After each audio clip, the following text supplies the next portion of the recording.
నూలులో శతాబ్దాల గౌరవం, పట్టు పరంపరకు ప్రతీక, సంప్రదాయానికి శాశ్వత చిరునామా సఖీ. రమగారు, హౌస్ వైఫ్, కార్పొరేట్ వైఫ్ అంటే ఉద్యోగం చేసే స్త్రీలు అనుకుందాం. ఇద్దరూ ఇల్లు చక్కదిద్దుకోవాలి, పిల్లల్ని చూసుకోవాలి, సమాజంలో ముందుకెళ్ళాలి. ఎవరు ఎక్కువగా చేయగలుగుతారని అనుకోవచ్చు అంటారు మనం? సరిగ్గా చేస్తే ఇద్దరూ చేయగలరు జయ. సరిగ్గా చేయలేకపోతే ఇద్దరూ ఫెయిల్ అవుతారు.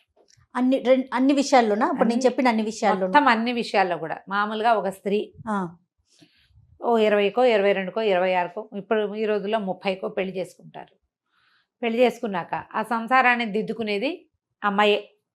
భర్తను చూసుకోవటము, అత్తవారిని చూసుకోవటము, ఇల్లు వాకిలి సవరించుకోవటము, సంతానాన్ని కంటము అమ్మాయే చేయాలి. అమ్మాయి వర్కింగ్ అయినా ఇందులో మార్పు లేదు.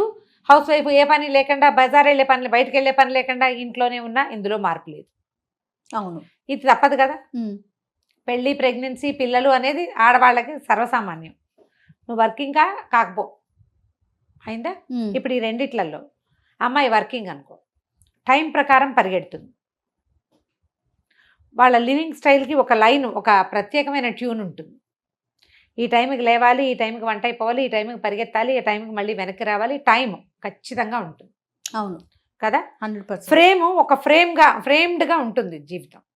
ఇందులోనే ఈ అమ్మాయి వాళ్ళని వీళ్ళని చూసుకోవటం, భర్తని సవరించుకోవటం, ఇల్లు సర్దుకోవటం, పిల్ల జల్లా పుడితే పిల్లల్ని సవరించుకోవటం, వీళ్ళని ఎక్కడైనా డే కేర్లో అప్పచెప్పడం, లేదా అత్తారింట్లోనో అమ్మ ఇంట్లోనో అప్పచెప్పుకోవటం, వాళ్ళకు ఒంట్లో బాగుండకపోతేనో, వాళ్ళకి అవసరమైతేనో, స్కూళ్ళకి వెళ్ళాల్సి వస్తేనో మధ్యలోనే పరుగులు పెడుతూ ఇంట బయట కూడా పరిగెడుతుంది అమ్మాయి. నువ్వు పరిగెత్తట్లా? అవును. మా పిల్లలు పెద్దాళ్ళు అయిపోయారు అనుకో, అవును, నువ్వు పరిగెడుతూనే ఉన్నావు కదా. పరుగులు ఈ పరుగుల మీద చేస్తావు. ఇందులో కొంత ఫిజికల్ హెల్ప్, ఎట్లా డొమెస్టిక్ హెల్ప్ ఉంటే ఇంట్లో అమ్మ కానీ అత్తగారు కానీ ఏదైనా ఒక పెద్ద ఆడపడుచో, మేనత్తో, కజిన్ సిస్టర్ ఎవరైనా పెద్దమ్మో హెల్ప్ ఉంటాం, లేదా ఒక అమ్మాయి ఒక మనిషిని పెట్టుకోవటం ఉంటే కొంచెం వీళ్ళకి చిన్న వెసులుబాట్లు కుదురుతాయి. భర్త కూడా సాయిదాగా ఉండేవాడైతే ఇంకొక రవ్వ వెసులుబాటు కుదురుతుంది. హౌస్ వైఫ్కి అనుకో, ఈ టైం ఫ్రేమ్, ఆ అమ్మాయికి హౌస్ వైఫ్కి కూడా టైం ఫ్రేమ్ ఉంటుంది. భర్తని పిల్లల్ని బయటికి పంపించాలి ఒక టైం ప్రకారం, మళ్ళీ మధ్యాహ్నం భోజనం ఒక టైం ప్రకారం ఇవ్వాలి, సాయంత్రం టైం ప్రకారమే వాళ్ళు ఇంటికి వచ్చేసరికల్లా తిండో తిప్పలో ఏర్పరచుకోవాలి, మళ్ళీ రాత్రి ఆ వేళకి భోజనం ఏర్పాటు చేయడం, పడుకోబెట్టడం, మళ్ళీ అయితే పొద్దున్న లేచేసరికల్లా పని మనిషికి వస్తుంది రాదు, లేదా వీళ్ళే చేసుకోవాలి. వీళ్ళకి మాత్రం ఉరుకులు పరుగులు లేవు. వీళ్ళకి మధ్యలో చిన్న రిలాక్సేషన్స్ ఉంటాయి.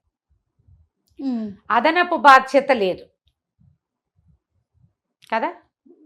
వర్కింగ్ ఉమెన్కి అదనపు పని ఉంది, వీళ్ళకి అదనపు బాధ్యతలు కొంచెం తక్కువ ఉంటాయి. కానీ వర్కింగ్ ఉమెన్ చేయలేని చాలా పనులు హౌస్ వైఫ్స్ చేస్తారు ఇంట్లో. వీళ్ళు పిల్లలతోటే ఉండగలుగుతారు, పెద్దవాళ్లతోటే ఉండగలుగుతారు, ఏదైనా ఎక్స్ట్రా తిండి పదార్థాలు అవి చేయగలుగుతారు, ఇంట్లో ఇంటికి అవసరమైన సామాన్లు వస్తువులు ఏర్పరచుకోగలుగుతారు, ఇల్లు ఎప్పటికప్పుడు డొమెస్టిక్ హెల్ప్ ఎక్కువగా లేకపోయినా కూడా తాము చేసుకోగలుగుతారు. హెల్ప్ వెరీ నీడ్ఫుల్ వీళ్ళకి కాదు. ఇందులో కాస్త పిల్లలకి అనారోగ్యాలు ఉన్నా, తమకే అనారోగ్యం ఉన్నా, ఎవరైనా పెద్దవాళ్ళకు ఒంట్లో బాగుండకపోయినా ఈ వర్క్ చేసే వాళ్ళకు ఉండేంత స్ట్రగుల్ హౌస్ వైఫ్కి ఉండదు. కానీ హౌస్ వైఫ్కి ఒక గూటింపు ఉంటుంది ఎప్పుడు. నువ్వేమైనా ఊళ్ళో వెళ్తున్నావా అన్నమాట, ఉద్యోగాలు చేస్తున్నావా, ఊళ్ళో వెళ్తున్నావా, నువ్వేం చేయట్లేదు, నిరంతరము లేచి కూర్చుంటున్నావు, నువ్వు ఫ్రీగా ఇంట్లో ఉంటున్నావు కదా, నువ్వు రూపాయి తేవట్లేదు కదా అని వీళ్ళకి ఏంటంటే ఫైనాన్షియల్ ఫ్రీడమ్ ఉండే అవకాశం తక్కువ. అన్లెస్ ఎప్పుడు పేరెంట్స్ బాగా డబ్బులు ఇచ్చి వీళ్ళకి కొంత డబ్బు వాళ్ళ కోసమే ఏర్పరిచి, భర్త కూడా ప్రతి నెల ఇంత పాకెట్ పని అని అమ్మాయి కోసమే ఇచ్చేసి చేసే పరిస్థితి ఉంటే గనక కొంత ఫైనాన్షియల్ ఫ్రీడమ్ ఉంటుంది. లేకపోతే హౌస్ వైఫ్కి ఫైనాన్షియల్ ఫ్రీడమ్ చాలా తక్కువ ఉంటుంది. 50-70% పీపుల్కి ఉండదు. మగవాళ్ళే అన్నీ తెస్తారు, ఏదో ఇంత ఇచ్చి అందులోనే వాడాలంటారు, మొత్తం జీతం భార్యకే ఇచ్చి అంతా ఆవిడే మేనేజ్ చేసే బంగారు కొండలు మంచి అంటే ధీశాలులైన ఆడవాళ్ళు ఉన్నారు, చాలా తక్కువ. పుట్టిన నుంచి ఆస్తులు తెచ్చుకుంటే సంవత్సరానికి ఇంతని డబ్బు వచ్చేది, లేదా నాన్నో అన్నయ్యో తమ్ముడో ఇచ్చేవాళ్ళు, తమకి పెళ్ళప్పుడు వచ్చిన డబ్బులే జాగ్రత్త పెట్టుకుని వాడుకునేవాళ్ళు, తమ దగ్గర ఉన్న దాన్ని వైజ్గా ఖర్చు పెట్టి చేసేవాళ్ళు కొంతమంది కనపడతారు. వాళ్ళు కూడా కాకపోతే ఏంటంటే ఎప్పుడు కూడా వాళ్ళ ప్రెషర్ వాళ్ళది, వీళ్ళ ప్రెషర్ వీళ్ళిద్దరికీ పోలిక లేదు, వీళ్ళని పోల్చకూడదు. తనంటే వర్కింగ్, నువ్వు ఇంట్లోనే ఉంటున్నావు కదా అని అనద్దు. ఆ అమ్మాయి ఇంట్లో చచ్చేలా పనిచేస్తుంది, నువ్వేమిటి చెంగు దులుపుకుని వెళ్ళిపోతావు అని ఆ అమ్మాయిని అనకూడదు. మనం అది అనకూడదు, ఇది అనకూడదు. ఎవరి కష్టం వాళ్ళది. ఇందులో వీళ్ళు దేశ సేవ చేసేది ఏమిటి, సమాజానికి ఎలా ఉపయోగపడతారు, తమ పరిధి మేరకి సక్సెస్ఫుల్ అనిపించుకోవటం వల్లే సమాజానికి ఉపయోగపడతారు.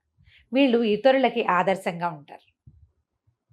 అన్ని పనులు చేసుకుని, ఇంట్లో చూసుకుని, ఆఫీస్కి వెళ్ళి వర్క్ చేసి డబ్బులు తెచ్చుకుని, పిల్లల్ని చూసుకుని, తమకంటూ ఓ ఇల్లు వాకిలి ఏర్పరచుకుని ధైర్యంగా నిలబడి జీవితంతో పోరాడే వాళ్ళని మనం 100 మందిని చూస్తున్నాం మన లైఫ్ స్టైల్లో.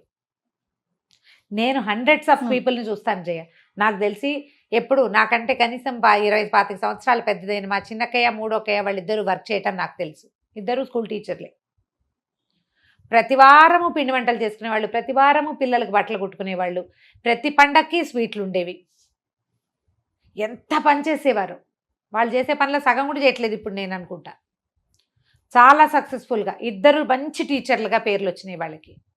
అటు కెరీర్లోనూ బాగున్నారు, క్యారియర్లోనూ బాగున్నారు, ఇంట్లోనూ బాగున్నారు. ఏంటంటే ఇప్పుడు మనకి సమాజం అన్ని పక్కలకి లాగేస్తున్న రకరకాలవి అప్పుడు లేవు వాళ్ళు వర్క్ చేసిన రోజుల్లో. టీవీ లేదు జయ అసలు. మా జీవితాల్లో టీవీయే లేదు అప్పుడు. ఇప్పుడు టీవీ, ఫోను వచ్చినాయి. వెళ్ళబోసుకోవటం ఆక్రోశం.